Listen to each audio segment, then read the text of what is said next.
Hola a todos, ¿cómo están? Nos encontramos hoy aquí reunidos para repasar el sistema interamericano y la Organización de los Estados Americanos, algunos de los temas que ya estuvimos viendo en clase. Bien, vamos con la primera parte. La OEA fue creada en el año 48 cuando se suscribió en Bogotá, Colombia, la Carta de la OEA que entró en vigencia en diciembre del 51. Luego, la carta fue enmendada por el Protocolo de Buenos Aires y también después por el Protocolo de Managua y el Protocolo de Washington. ¿Sí? Ustedes pueden entrar para tener más información a la página institucional de la OEA, que está en español y en inglés, y pueden de ahí sacar información al respecto. Hay algún dato muy interesante, que es que la organización fue fundada con el objetivo de lograr en sus Estados miembros, tal como lo estipula el artículo 1 de la Carta, un orden de paz y justicia. Ahora bien, si miramos un poco el contexto histórico, vamos a ver que en el año en el cual se crea y se le da fundación a la OEA es un año 1948. Ahora vamos a ver más adelante que fue el mismo año en el cual se sancionaron la Declaración Americana y la Declaración Universal, en un contexto de posguerra, ¿sí? Ahora bien, la base constitucional de la Carta de la OEA, o sea, su tratado fundacional, es lo que da origen al sistema interamericano, ¿sí? Y la Comisión Interamericana lo que hace es promover la observancia y defensa de los derechos humanos. Hoy en día, la OEA reúne a 35 estados independientes de las Américas y es uno de los principales foros políticos, jurídicos y sociales del hemisferio.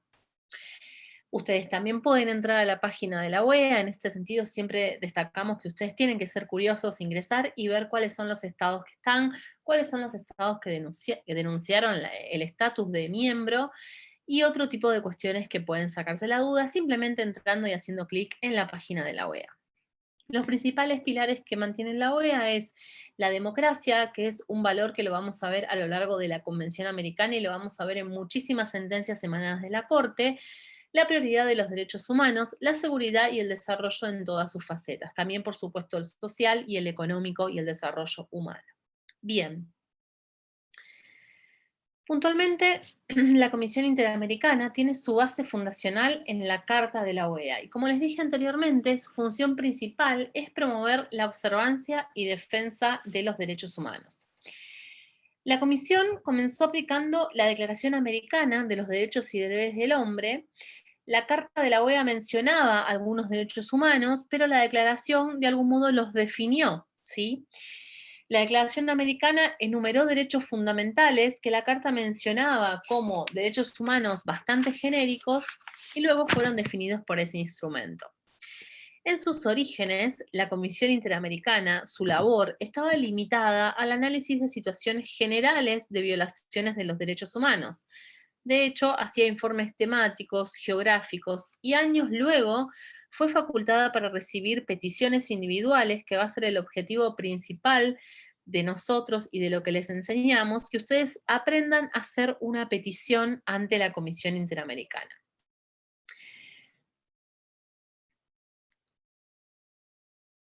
Acá tienen el contexto histórico que les mencionaba, la Declaración Universal por un lado y la Declaración Americana de los Derechos y Deberes del Hombre por el otro.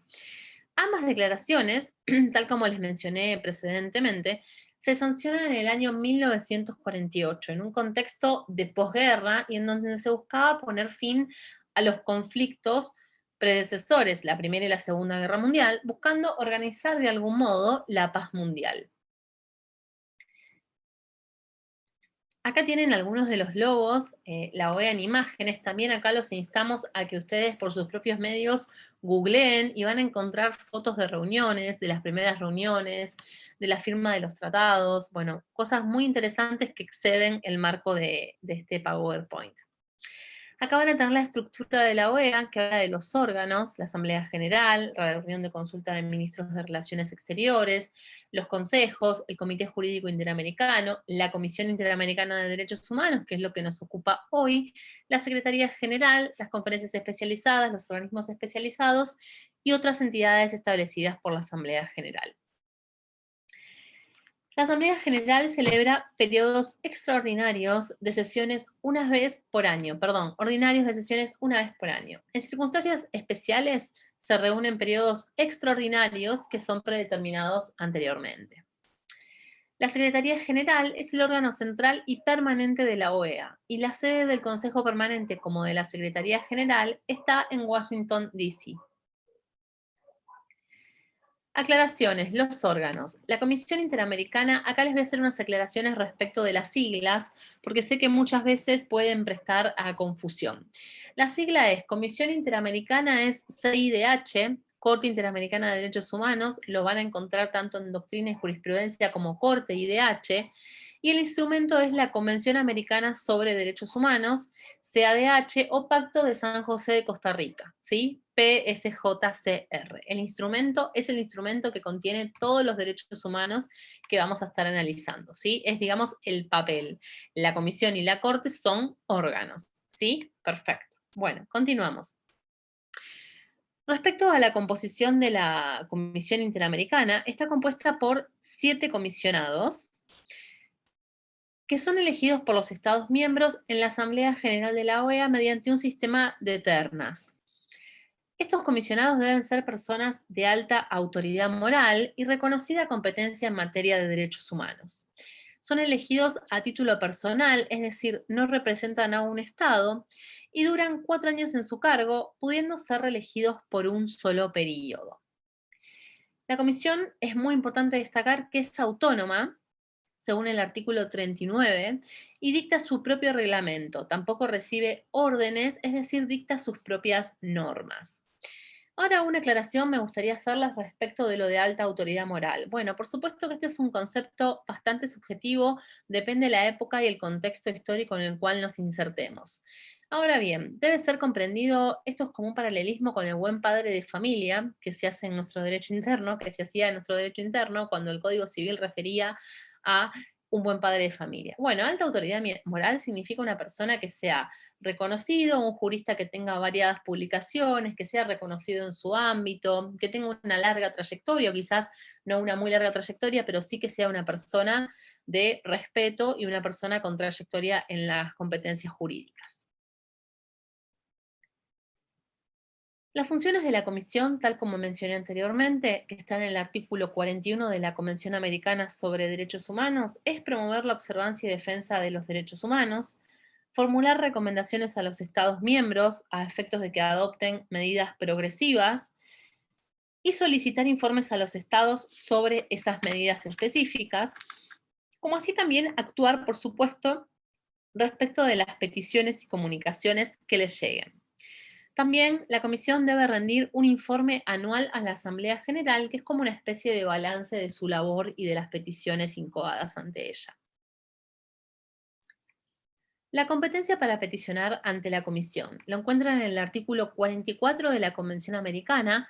Recomiendo fervientemente que tengan a su lado, mientras leen, mientras escuchan este video, que tengan a su lado la convención impresa para poder ir resaltando los artículos más importantes. Bien, el artículo 44 de la Convención establece, por un lado, la legitimación activa, que es la capacidad de interponer una denuncia o petición, que está a cargo de una persona, un grupo de personas o una ONG legalmente reconocida en uno o más países miembros de la OEA. Ahora bien, fíjense esto, que qué raro, ¿no? Nos resulta, porque dice una ONG que sea legalmente reconocida en uno o más países miembros de la OEA y sin embargo legitima al grupo de personas. Es decir, si esa ONG, les hago esta pregunta y la dejo abierta, si esa ONG no está legalmente reconocida, puede ser legitimado como un grupo de personas, ¿no es cierto? Bien, eso significa que la legitimación activa por aplicación del principio pro homine o pro individuo, es decir, siempre interpretándolo a favor de la persona, ¿sí? Significa que la legitimación activa es amplia, es decir, cualquier persona que tenga conocimiento de una violación de derechos humanos puede interponer una petición. Bien. Por otro lado, la legitimación pasiva, en contraposición, es la capacidad de recibir esa petición en su contra o denuncia. En este caso, ¿quién va a ser el legitimado pasivo? El Estado, ¿sí? Siempre va a ser un Estado miembro de la OEA el que va a poder ser llevado ante la Comisión y eventualmente ante la Corte Interamericana en las condiciones que vamos a ver a posteriori. Siempre recomendamos que lean, que se descarguen, nuevamente, además de la Convención Americana, el folleto informativo para presentar peticiones, que es el sistema de peticiones y casos, que es un PDF bastante claro y bastante fácil de leer, que tiene un detalle de cómo presentar una petición, incluso con sistema de rayitas para que ustedes sepan qué es lo que tienen que completar y para que cualquier persona pueda acceder fácilmente a interponer una petición. La idea es que la protección de los derechos humanos sea tan amplio que no queden dudas y tampoco que no quede ningún tipo de cuestionamiento acerca de cómo puede presentarse. Este folleto, si bien lo tienen mis alumnos en el Drive, se descarga de la página web de la OEA y es muy importante conocerlo para ejercer no solo nuestros derechos, sino los derechos de nuestros posibles clientes el día de mañana. Además, es un paso a paso acerca de cómo presentar una petición ante el sistema interamericano. Antes de la tecnología y de la virtualidad, esto se mandaba por correo postal, no era tan fácil. Hoy en día se puede mandar todo a través de Internet. Bien.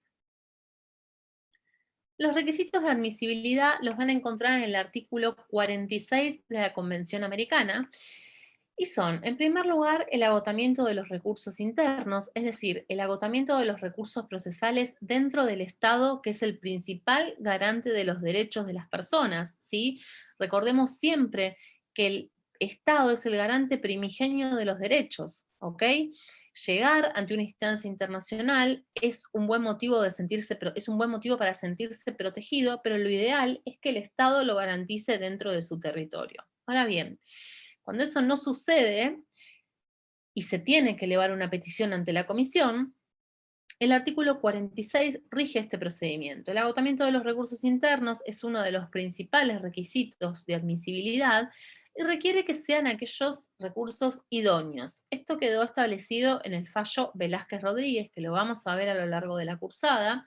El fallo Velázquez Rodríguez, además de ser el primer caso contencioso que se dio, que dictaminó la Corte Interamericana, es un fallo paradigmático que, entre otras cuestiones, estableció que solo se deben agotar los recursos idóneos y no todos. Por ejemplo, si yo tengo un caso de una desaparición forzada de personas, voy a tener que interponer un habeas corpus ante el Estado. Ahora bien, para peticionar ante la comisión, no es necesario que yo además interponga, por ejemplo, un daños y perjuicios o interponga una acción de habeas data ante algún organismo que se supone tiene información sobre el familiar desaparecido. Solamente va a ser necesario la interposición del recurso idóneo, es decir, el recurso adecuado y eficaz para la consecución de esos fines. En segundo lugar, la petición debe ser presentada en un plazo de 6 meses desde la fecha en la que el presunto lesionado haya sido notificado de la sentencia definitiva, por supuesto dentro del Estado. Una aclaración muy importante. Este plazo es flexible, al igual que cuando vimos el tema de la legitimación, el plazo es flexible por aplicación del principio pro homine, ¿sí? Para los que no lo saben, el principio pro homine significa pro hombre, a favor del hombre. Con el avance de la igualdad de género y las luchas feministas, se ha concebido en que era muchísimo mejor decir individuo, porque homine era un poco discriminatorio para nosotras las mujeres, entonces queda pro individuo, pro homine o pro individuo. Este plazo flexible significa que aun cuando se haya excedido del plazo de 6 meses, se puede igual iniciar la petición ante la CADH. Bien, tercer lugar, tenemos el principio de no litispendencia. La materia de la petición o comunicación no debe estar pendiente de otro procedimiento de arreglo internacional, ni tampoco debe haber cosa juzgada en otra instancia internacional. ¿Cuáles son los motivos? Claramente, un principio de seguridad jurídica, ya que entre los sistemas internacionales no hay una relación entre ellos, son completamente independientes todos, y además economía procesal para no saturar los recursos de cada uno de los mecanismos de protección internacional.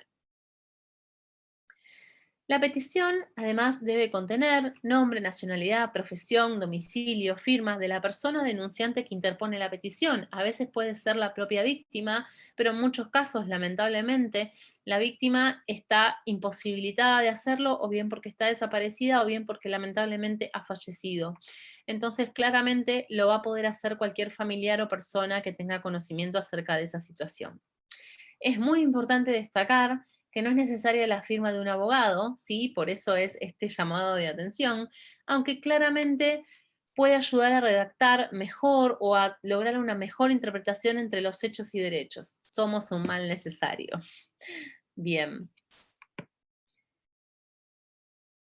Excepciones al agotamiento de los recursos internos. Como les comenté anteriormente, ese agotamiento de los recursos internos dentro del Estado, de esos recursos idóneos que sean eficaces para satisfacer ese derecho que ha sido violado, puede suceder que, por ejemplo, no exista en la ley del Estado miembro de la OEA un debido proceso legal, que haya un gobierno de facto, que el Estado no pueda garantizarlos, que haya un retraso injustificado en la resolución del proceso. Esto pasó en el caso Bulacio también, que se discutía si esa dilación era adrede o si realmente era una secuela de juicio, lo vamos a ver más adelante, o que la víctima está impedida de acceder. Por ejemplo, indigencia, que lo dice la opinión consultiva 1190, y caso de indigencia de personas que están en una situación extrema de pobreza o también en una situación extrema de que no tienen conocimiento de poder acceder a estos recursos.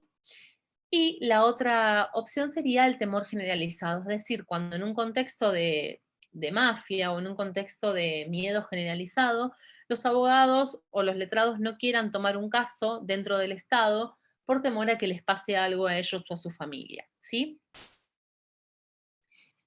Luego de todo lo analizado, entonces, la comisión podrá declarar la petición admisible, en donde la petición inicia su curso, o inadmisible en los términos del artículo 47 de la Convención, que recomiendo también tengan a mano para leer. Si se declara admisible, obviamente, el asunto o la petición no puede continuar y termina su recorrido allí.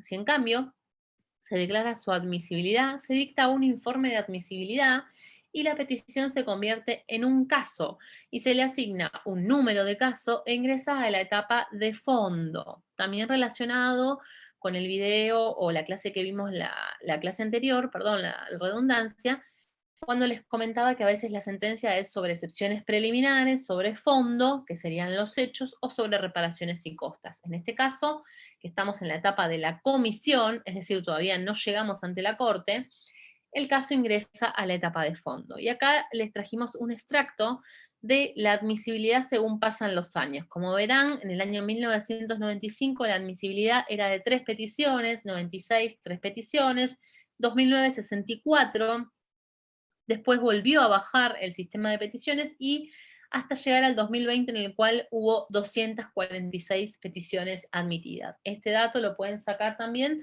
de la página de la Comisión Interamericana, ¿sí? Es un dato oficial. Si el caso resulta admisible, entonces la comisión va a solicitar información al Estado dentro de un plazo razonable.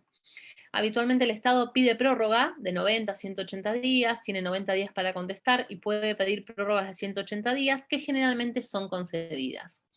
La comisión crea un grupo de trabajo, como podrán apreciar ahí en la figura que les insertamos, y podrá realizar también visitas in loco, es decir, in situ al Estado, para las cuales siempre es recomendable pedir permiso antes y no podrían ir, digamos, de un modo imperioso. ¿Qué va a hacer la comisión cuando esté analizando el caso? Va a verificar en primer lugar si subsisten los hechos de la denuncia o va a declarar la improcedencia por un hecho sobreviniente. Eventualmente, luego de todo el análisis, se pondrá a disposición de las partes para un acuerdo de solución amistosa.